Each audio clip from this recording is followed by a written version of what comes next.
Welcome back. We are so excited. This week we have a guest, and we haven't had a guest in a while, but Stephen Spallo with Stag Homes Design Build. He's going to tell you how he grew an exteriors contracting company from 2.5 million to 7.5 million in just 2 years. It's a great conversation. He's one of our favorite clients, long-term colleague, and you guys are in for a treat. Stay tuned.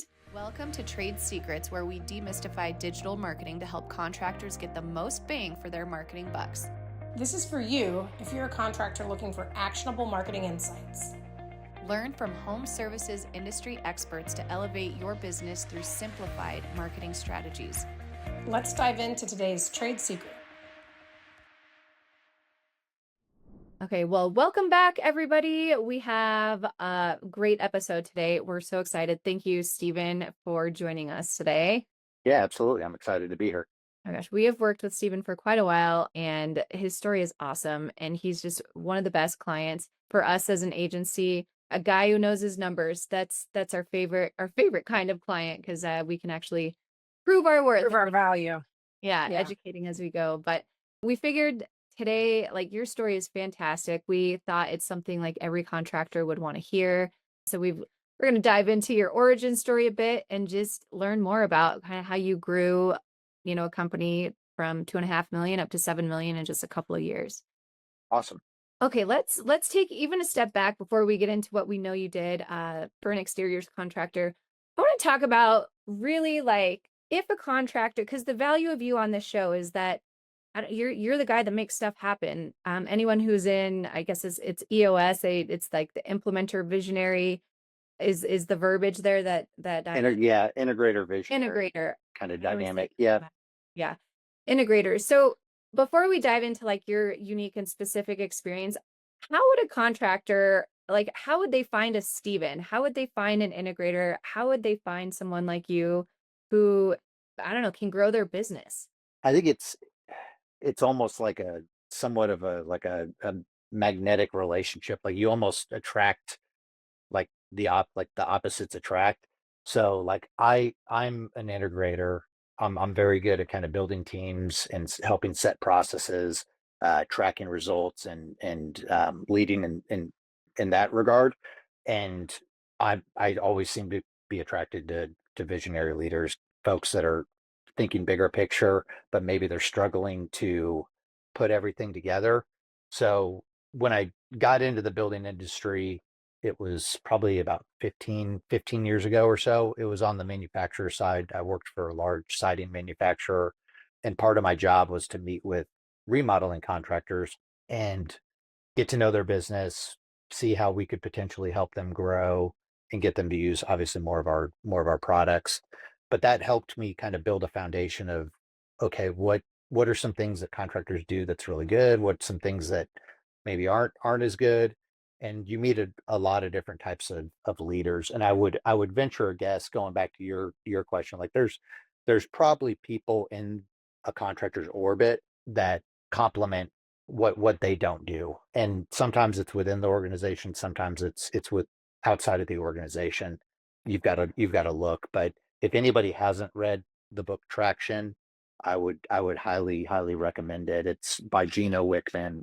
I keep a copy with post-it notes right next to my desk. Like I legitimately just have that sitting there to reference back. But that was a book that I was reading, like Qualified Remodeler magazine, and it was asking a bunch of these bigger contractors what books they've read this year that were impactful, and like three of them mentioned Traction. So I was like, okay, cool. And at the time, I didn't own a business, so I kind of read it half-heartedly because it wasn't sort of applicable to what I was going through. But then my wife and I started a company, and at that point, we didn't really have any employees, so it was still somewhat irrelevant to me, but the concepts were there. And then with the last position was kind of my first opportunity to lead a team and really start implementing those concepts, and it made a huge difference. Yeah. So let's talk a little bit. We want to talk about what you've achieved and kind of Mhm. what helped you get there, and then kind of what you're currently working on, because again, it's very applicable to people that are listening. And so let's talk about when we first got to know you. You were stepping into that role you were just referencing, as president of a residential division of a contracting company, and you stepped in and rolled your sleeves up and took them from 2.5 to 7 million in 2 years. So will you just kind of talk to us a little bit about that origin story and kind of where you are now? Because that'll kind of frame the conversation we're going to have moving Yeah, for forward. sure. So I found Devin on a podcast. I just started at that company, was driving to one of the locations and had made a habit of kind of listening to different podcasts. And at the time I knew how important marketing, having a really good marketing presence was, probably not to the extent that I do now, but I knew it was something that I needed to improve at that company. And so I was listening to this person talking on the podcast, and I was like, God, she seems to know her stuff. And so I scheduled a call, was super impressed. And then kind of over the next few months, we started kind of going down that path. But the first some of the first things that I wanted to do with really any company is start tracking the numbers. So a lot of companies just, they either don't know where the leads are coming from, they don't know how much they're spending on a lead, they don't know what leads are closing, which ones aren't. So getting everybody from like the top down, most of the time the owners, they love that data. They just maybe don't know how to, they've never known how to get that. And so getting every person in the organization bought in to start tracking those numbers, from the person that answers the phone to the sales reps to the managers to the production team, and get them in the habit. Get your CRMs. If you're not using one, start using one. There's tons of them out there and they're not prohibitively expensive.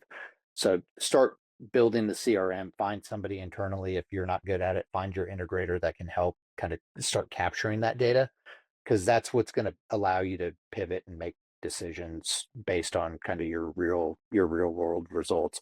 And don't get, like, a big fear is getting hung up on, like, well, there's so much data in there, I got to go through. Like, just start today and get what you can, because it's probably going to be like at least like 75% accurate, and then just do better today. Like, don't get hung up on, oh, we've been in business forever and we've got to go back and track. Like, no, just have somebody do what you can and just do better today. And then the big thing is just getting everybody bought in, that how it's going to help them, how it's, from a sales side, it's going to help them get better leads, because we're going to put money into the things that are delivering a better return.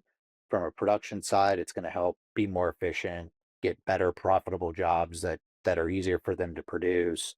So that, like, there's tons of different metrics that people start hearing numbers, and you start thinking, oh, we're a small business, we don't want to be corporate. But like, you've got to know your numbers.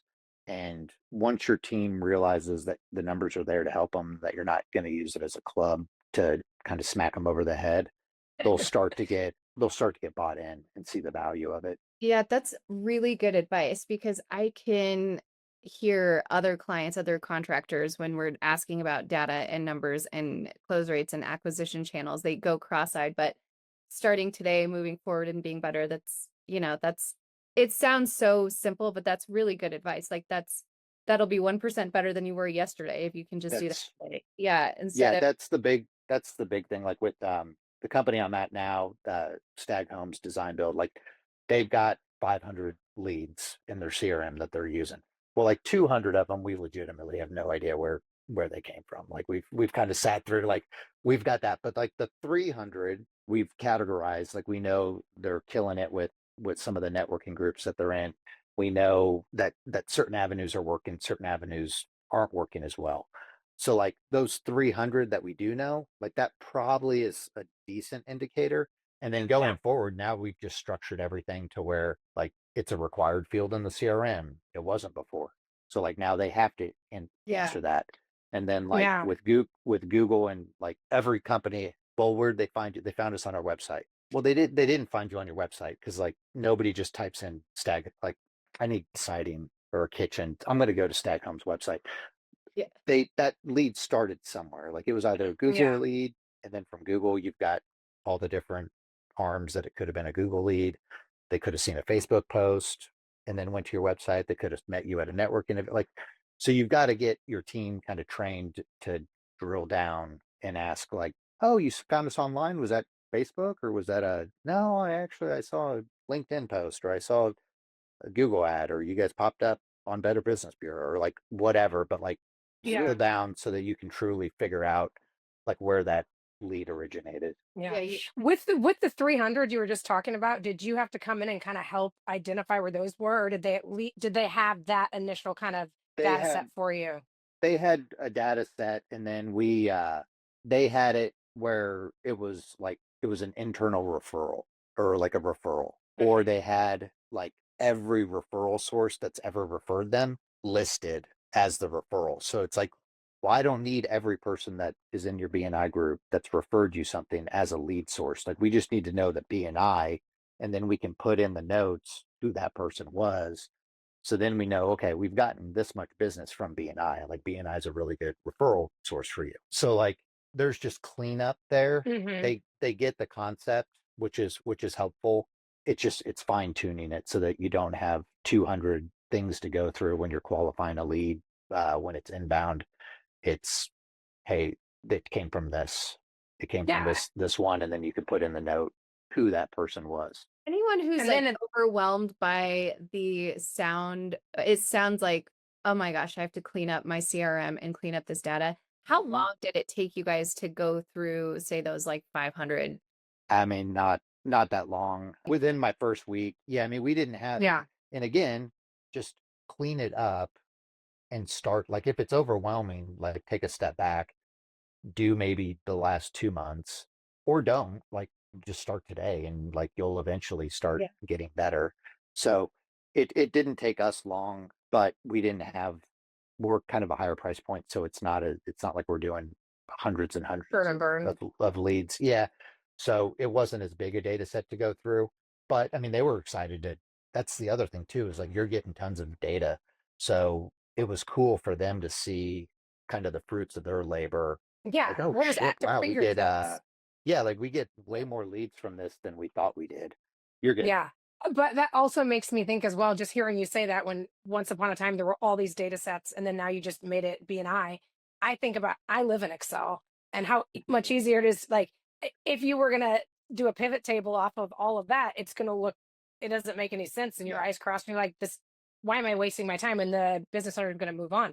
But once you've cleaned that up, and then maybe there's only 7 sources in there, then all of a sudden it's a lot easier to digest without even needing somebody that really to come in and make the numbers make sense for you. It's like Right. it's already there.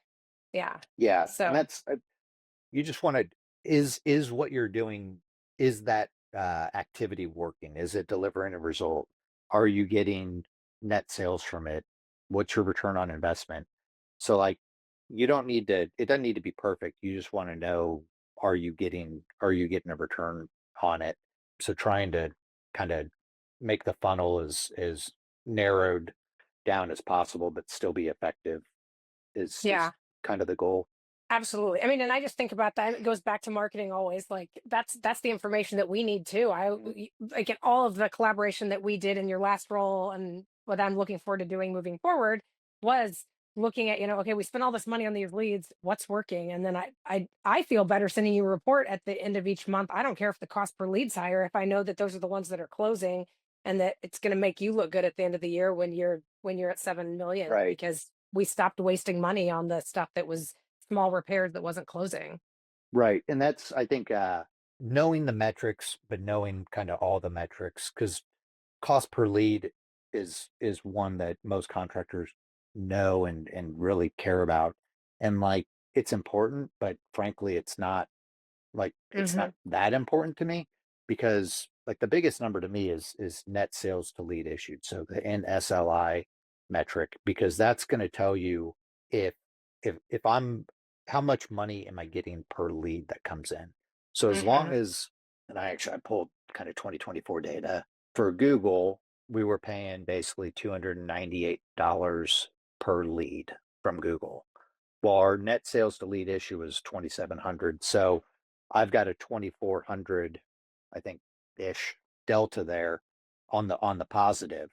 So knowing how much you're spending, how much you're getting, what percentage of revenue that is, and being able to track that for every single lead source, knowing that home shows are $5,000 of revenue for every single lead that you get. You're going to start doing more home shows, knowing that maybe like a neighborhood like Home Magazine is $1,200 net sales to lead issued. Probably not going to do that if it's costing you this much in your return. So like knowing all of that and being able to back into it is hugely helpful. And then using the different Google either pay-per-click or LSA where you can like truly document like, okay, this we know for certain this lead came through Google, and being able to cross-reference that with your sold jobs makes it super easy to track all that. Yeah, that's awesome. I love the numbers. It Yeah, proves I our do value. too. And if you don't, then find like if the numbers make you sleepy and tired, like I can almost promise you there's somebody internal that like doesn't feel that way. Like there's probably somebody that likes doing all that, and just find that person and task them with kind of being your analyst. Yeah. And that actually makes me think that I know this is one of the other things we wanted to talk to you about when we were prepping for this. We were kind of talking about the different kind of the winning strategy you found that helped with this big success and that you're planning on implementing in this new role. Another one that you'd mentioned was getting the right people in the right Yep. places. So can you talk to us a little Yeah. bit about kind of your approach to that? That's yeah, so and that's a traction concept. I definitely don't want to claim that as a And you're not the first person Stephen to do it, Spallo but original. you're Yeah. making it work.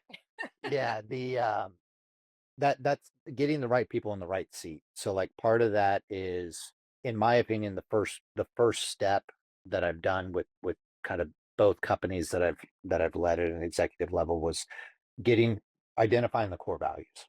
So sitting down with the leadership team, sitting down with the owners, and identifying, okay, what is it that like basically what are the traits that your best employees, like who are the employees that you would clone, and like what traits do they have that you really admire and like you would want to clone. So we've sat down and we've done that at Stag Homes over the last few weeks, and it's been a lot of fun. It's been a lot of work. Like we started with a really big list, and then you kind of start seeing some overlap. Like, is this the same as this?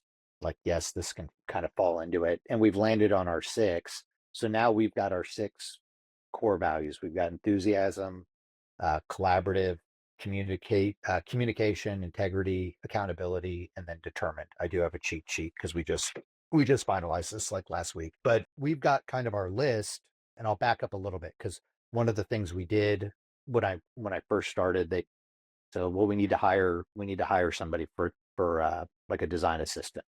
I'm like, cool. How are we like how are we interviewing now? Like what are we actually going to base this hiring decision on?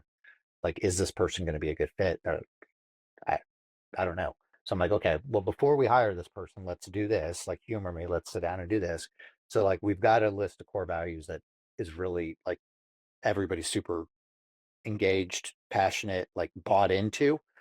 And with traction, you've got kind of this scorecard that I think it's called the people analyzer is what they actually call it. But like you've got your core values listed at the top, and you score people either a plus, which is they do this core value all the time. Like Amanda's always enthusiastic, or plus minus, which is like most of the time, like Steven's kind of a grump, but for the most part, he's enthusiastic.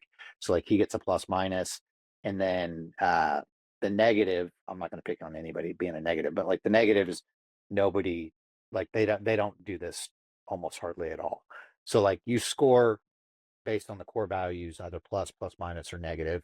And then you've got the last three are get it, like do they get the job, what you're trying to do, the company, what our goals are, do they want it, like does it align with what their ambition is with their career, and do they have the capacity to do it. So do they have the skill set, do they have the time? Maybe it's a, hey, you've like legitimately you've got to probably work like 50 hours a week to do this role at a high level, and like this person doesn't, like they want to come in at 8 and leave at 5.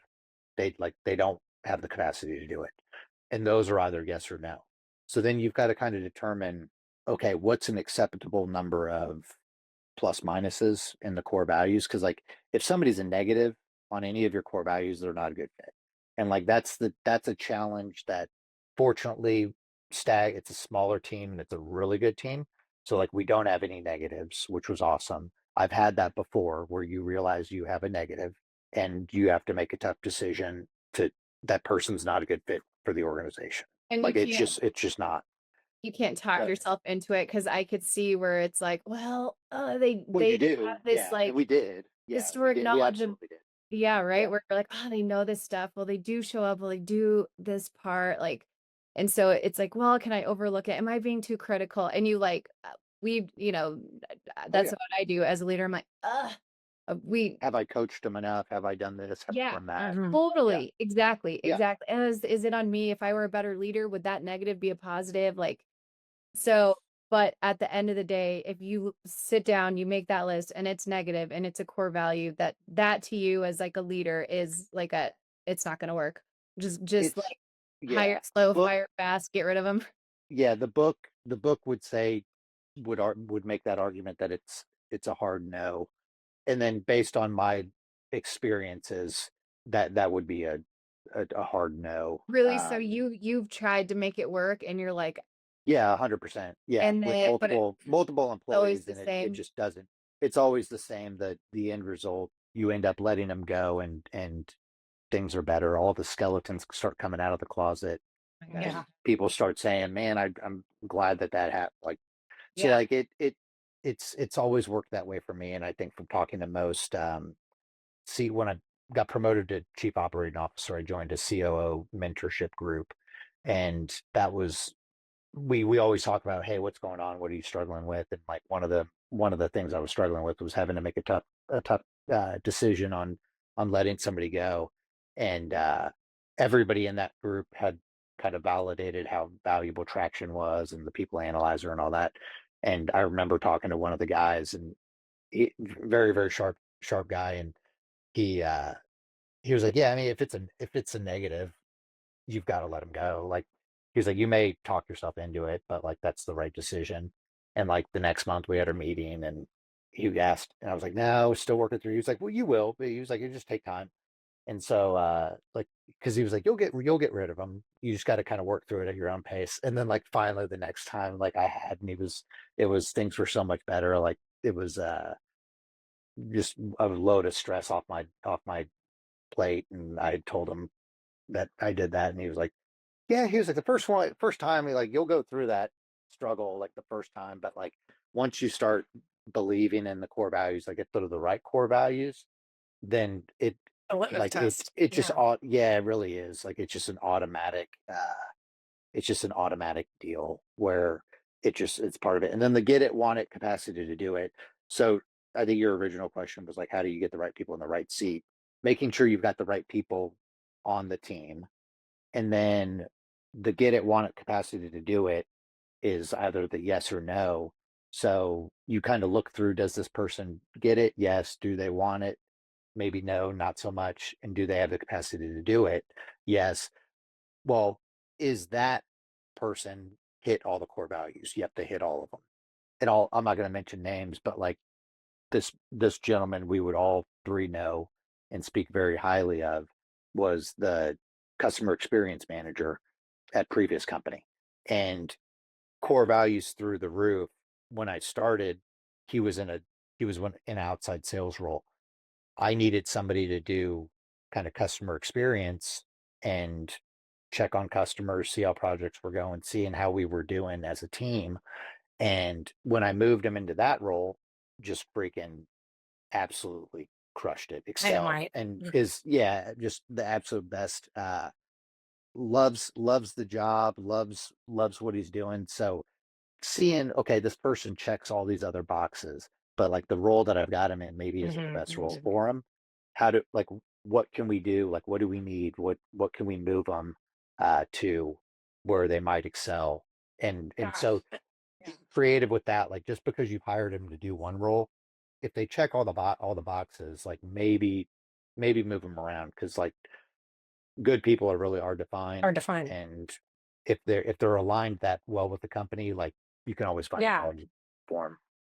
So how do you I struggle with this even as a business owner when if you're looking for new talent and they're coming in the door and you know these 6 values, how do you efficiently assess if they're going to check those boxes in a few interviews? Or do you have them meet several people to help you decide if We everybody agrees do. they meet them all? Yeah.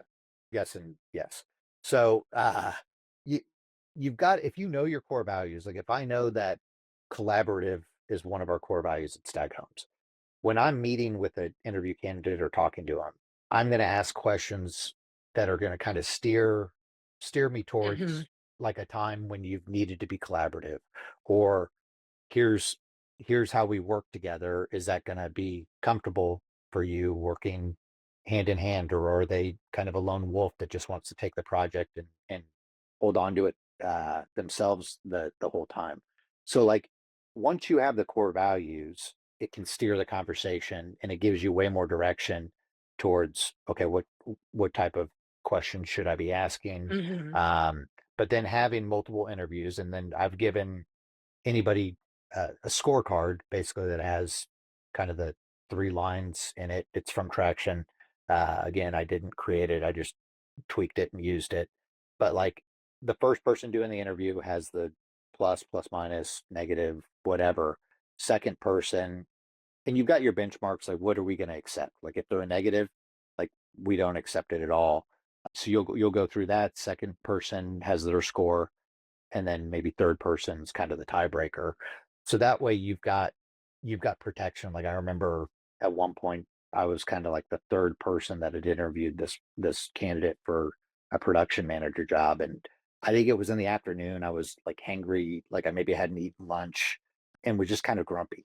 And so that definitely impacted my perception of this candidate. And so I had scored them lower than the other persons, or the other 2 people that had looked at him, and we jumped on a call and talked through it, and was like, You got well, to yeah, I snap. mean, I guess, yeah, I this later, like the day or two later, we circled up and talked through it, and they brought up, hey, did you ask them about this? Did you ask them about that? Like we've really, and so I was like, well, you guys are bought in, like let's do it, and that person turned out to be a great employee. So having multiple eyes on it, and then going off of like your actual core values, and then like get it want it capacity to do it, versus like I've just got a hunch, or like I get a good Yeah. feel from that person, or they've got a good resume, or they've got experience, or whatever. I think it seems to be, we've kind of had the first set of interviews over this week, and like I think our team feels better about having some sort of Yeah. structure to it. It's back to it's like a data-driven decision that's really still subjective, but helping Correct. put the guardrails on it so you're all measuring them on the same. I love it. It's brilliant. Yeah. Devin, we need to do that.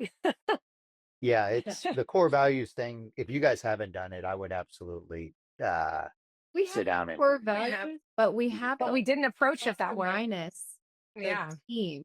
And I think I Mhm. feel pretty confident that we'd get lots of big fat plus signs. But yeah, had we done that in advance, because we had some churn this summer, like fast churn, and all that time that you go into, onboarding and yep, training, exposure, especially in digital marketing where there's like yeah, passwords and backends and stuff that could, so we yeah, we we We have avoid to really vet them at out. all Yeah. costs. Yeah. yeah, So, but if we would have done that with someone, yeah, can you imagine what Kevin? I mean, immediately we would have known with the plus Yeah. Yeah. And he matrix. was So, just the gut hire and he was the best. So, okay, well, yeah, yeah, but on the one this summer, if we would have had him mm, yeah. minus that out, we would have had that a lot sooner. Yep. yeah, Yep.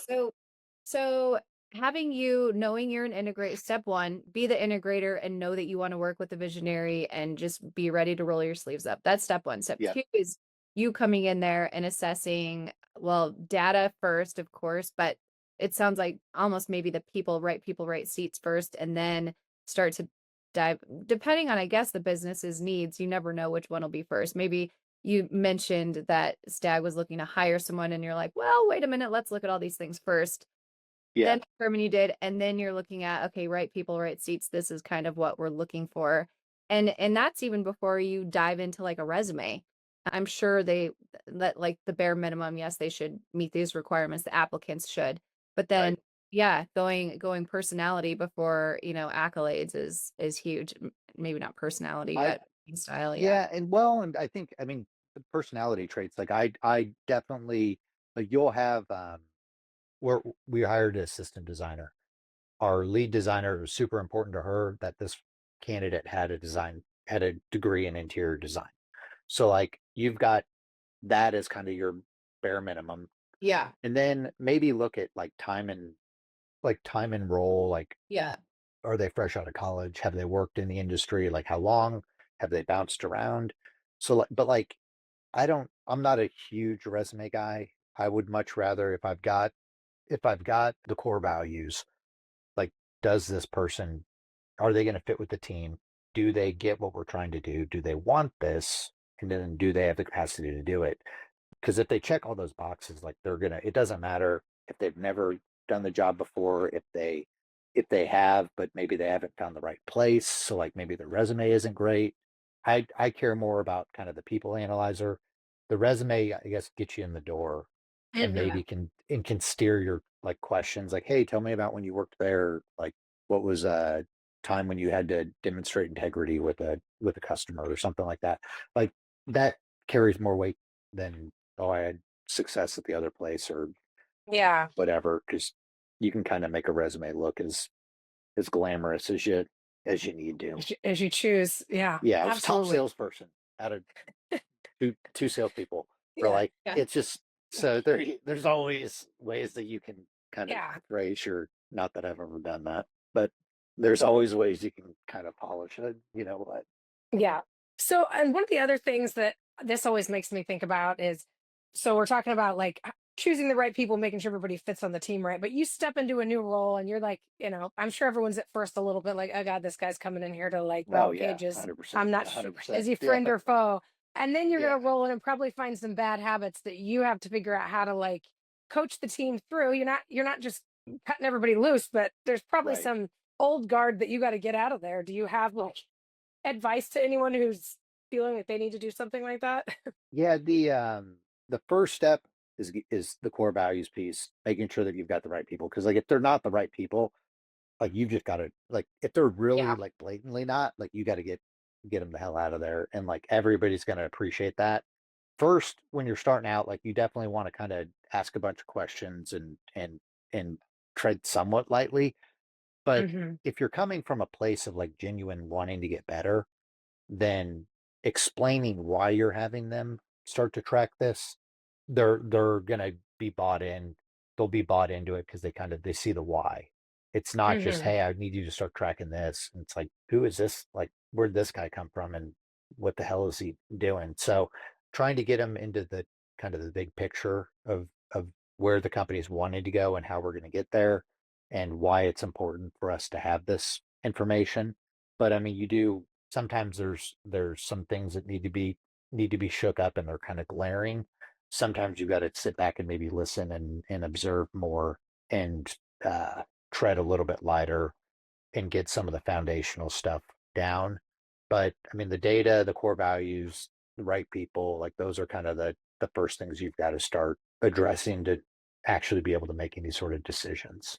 Awesome. Okay, well, so I would love to hear, because I know the hook on this episode is really like that growth. So will you kind of Mhm. talk us through that a little bit though? Like you stepped in, things were at about 2 million. You started putting these things in place, and then like how quickly were you starting to see it pay off? And was your visionary starting to see like, oh my God, this guy knows what he's Mhm. doing? Once you start tracking everything, it's obviously it's way easier to kind of gauge the results.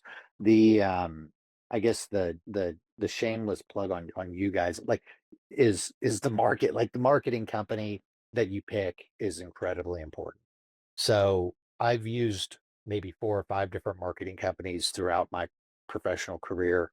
In the role with the manufacturer, I've had visibility to a bunch more. Like there are a ton of digital marketing companies, and they all are the best. They all are gonna promise you the world, and you've got to find people that are very familiar with your industry and that are bought into your success and are gonna treat your success as if it was their own and treat your money as if it was their own. And so with you guys, it's as close to kind of an in-house team as I've ever felt. So like I could when I left and was looking for a new company, I had multiple companies that offered positions, but like both of them, I told, hey, I'm coming in, but I am bringing my own marketing. Like I'm bringing a marketing company. You could have the greatest marketing company in the world. It doesn't matter to me. Like if I'm accepting this role, like we're gonna use this team regardless of like kind of what you've already. I don't care if your mom's doing your marketing. Like it doesn't matter. Like I'm using Elevation because like I know based on our track record, like the results are there. I know how much you guys care. And I know when I tell a business owner what I'm going to help them deliver, like I know I have the team behind me to do it. So the marketing side in our industry, the market, like your digital marketing presence, like leads are everything. So having a really good partner is critical. You could probably have some level of success without it, but like to grow at the rate that the owners of the companies that I've interviewed for and worked for, there you can't do that just through organic word of mouth referrals, networking. Like you could do it probably over time, but like it's going to take you way longer, and it's so much harder to scale and make intelligent decisions when the bulk of your business comes kind of outside of your control. And Yeah. from like the website side, having a really good website that tells your story, and if you know your core values, if you know kind of what your company is about, it's way easier to tell that story. Having a really killer website that ranks and converts people, having Amanda absolutely savage Google paid ninja, like having that lever that you can immediately like pull, like, hey, I know that Google works, delivers this many leads. We're trying to hit X million dollars this year. Our average project size is this. We close at this, so we need this many leads. And average lead costs this. So like give Amanda $10,000 this month, and it's gonna deliver this many leads that will close this many jobs at this price point. So like being able to back into your success and really turn it into a math equation. But like you've got to find a good marketing company. I I would was gonna say, yeah, how did when you stepped in, I mean, the marketing company that your free company they had been with that company for a very long time, and that was like a massive relationship of, I don't know, like Mhm. 20 plus years, and you came in and I guess It was not right I'm away. curious as like That's yeah. like what were your red flags where you're like, hey guys, you might really love this relationship and this person, but let me tell you how your marketing is not working for you. Like, what were those red flags that you saw that were like, yeah, this is not good. I don't this could be so much better. Yeah, and I mean the biggest thing was like the present. There was like no presence outside of kind of the home location. We didn't have good data. I wasn't overly impressed with kind of the website. I had meetings with the individual, wasn't Impressed. wasn't wasn't impressed, and it took me 6 months to convince. But like at that point, it was like there's no reason to have me. Like you're paying me a good amount of money. Like if we don't change this, like Yeah, I'm your like hands are I tied. can't do anything. Yeah, so you like you might as well just let me go. And so having that, but then bringing you guys in to kind of walk through. Not only do I not feel like it's not working, like here's the data that it's not working. So like we've got to make a transition. And same thing with Stag. Like he's used them for a couple years and really didn't have a reference point, but brought me in. And one of my kind of list of demands was bringing you guys in just because I know what I've committed to the owner and kind of what results we're going to get. And I'll never like forget I your said, famous words. No pressure, but I'm staking yeah, my entire career on you. yes, for sure. I believe So that was the exact yeah, quote it that you was the gave us exact words. So in yeah, no 2022. pressure. Yeah. Yeah, yeah, we'll be unemployed if you fail, but that's fine. Yeah, it's fine. Um, No pressure. It's totally fine. yeah, no pressure. The so making sure you've got a good team, and when you find a good team, like keep that team, because there's always going to be people that come in and promise the world, but like if you know your numbers, you know the results you're getting, like it makes it kind of a no-brainer. And I can't stress the importance of marketing if you're serious about growth, like, unfortunately, it's expensive. Like, you guys are not the least expensive marketing company. Advertising on Google, like, it's super competitive. And now that like the market's slowed down a little bit, everybody's kind of coming off the COVID kind of hangover and starting to spend money again. So like, if you want to grow, which and growth isn't necessarily for everybody, like you can build a really good business that's under 2 million. Like you can make good money at a lower like not everybody wants to grow. Or maybe everybody thinks they're kind of pressured to grow, but like unless you're willing to spend the money and make the investments and change certain things, like growth isn't for everybody. But like the marketing side is incredibly important. Investing in the right people is incredibly important. So making sure you've got a good team. You guys are giving me a ton of credit, which is nice to hear. But like I don't meet with that many customers. Like usually it's kind of a problem if I'm having to be involved with customers. So like making sure you've got your team and you've got really good people, you take care of those people, you empower those people, you give them expanded roles, and you kind of help them along in their career and growing. Like that's super rewarding for me to put people in that position.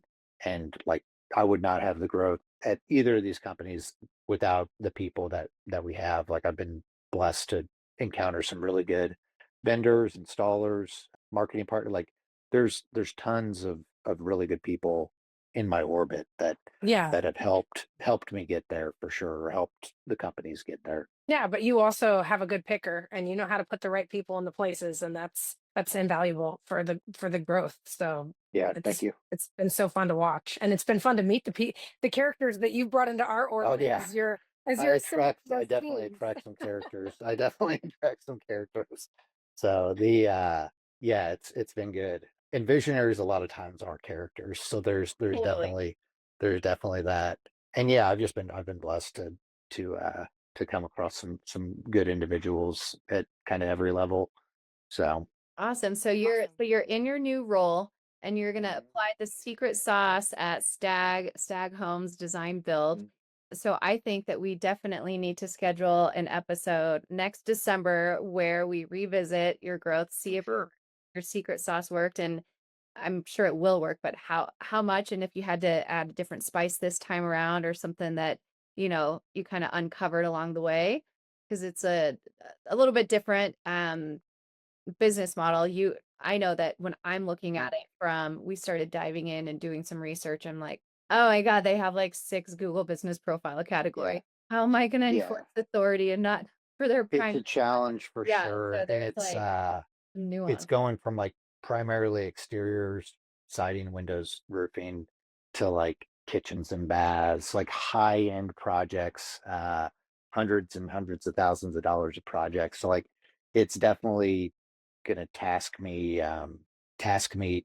a little bit differently because there's a learning curve for sure. But what I am seeing is a lot of the concepts are kind of the same.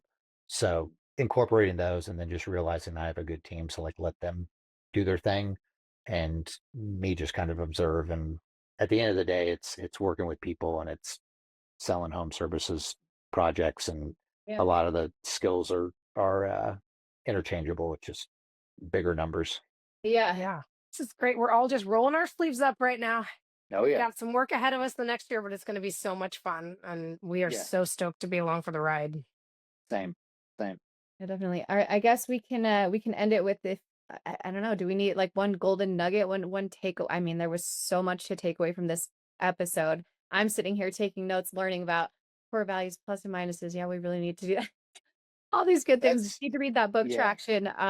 But yeah, if you had like one takeaway to someone out there listening who wants to, double or triple their revenue in the next like 2 to 3 years, like what would you tell them to focus on? What I guess first, I know we talked a lot about people, but like if you had to do one succinct takeaway, what would, Oof. yeah, I know. Um, I would definitely, I think getting your core values and running everybody through kind of the people analyzer would be step number one. And then knowing your numbers and figuring out kind of, okay, what's your goal? What's your average job cost? price to the customer so you can figure out how many jobs you need to do next year, Mhm. figure out what your close rate is so that you know how many leads you need to get, and you can start kind of backing into your success. So if you're at 1.2 million and you want to get to 3 million, how do you do that? You've either got to close more jobs, you've got to sell more expensive jobs, or you need more leads. Like there's only so many ways that you can kind of slice the cake. So like something's got to give. And then sit down with your team. Like once you have the right team, because you ran through the people analyzer and you know you've got good folks, and sit down and let's build out a goal. Like we're doing that next week with Stag for 2026, and basically going to back into the math equation of our success. So like if we did 1.2 million this year and we want to do 3 next year, what, and our average job is this much money, are we going to either do more jobs that are maybe less, or like what are we going to do better, or we're going to get more leads that should sell more jobs at this price point? Like we're going to back into our number, and then checking in with everybody kind of weekly, monthly, making sure you're on track towards that goal and holding everybody accountable. And if you've got the Yeah. right people, that won't be a problem. If you got the right people that are bought in, that are aligned with your company culture, it's, and they get it, want it, and have the capacity to do it, like they're going to be bought into tracking the numbers and be excited to hit the growth goal. Yeah, I think you did hit the nail on the head. Like you can make the plans and look at the numbers and get the people, but if you don't come back to that accountability piece where you're checking in and making sure you're doing the thing that y'all said you were going to do, Right. that's a huge piece of it. Well, I don't want to take up too much of your time, even though we have. I could keep asking No, you you're good. questions all day because it's You're fantastic. good. But it was awesome having you on. Thank you so much for Yeah, joining. this is fun. And if you guys have questions for Stephen or, want to connect with him, can they find you on LinkedIn? They definitely can. If I don't know if you put like I'm willing to share any of our like tracking spreadsheets, like any of this stuff Oh, that's so with generous. anybody. Is, I mean, maybe not if they're in Kansas City, but maybe, I don't know. There's enough work out there for everybody. But yeah, maybe put my contact information Yeah, in we'll the, put it in the show notes. You got it. We'll put your there you go. LinkedIn thing and they can kind of reach out to you there. So maybe you don't get spammed on your email. But yeah, That'll work. fantastic. Thank you guys so much. This was fun. Stephen. Yeah. Thank you, Stephen. See you guys. Thank you. Bye. That was today's trade secret. Thanks for listening. Did you find this helpful? We're just getting started. Subscribe and don't miss our next reveal. Until next time.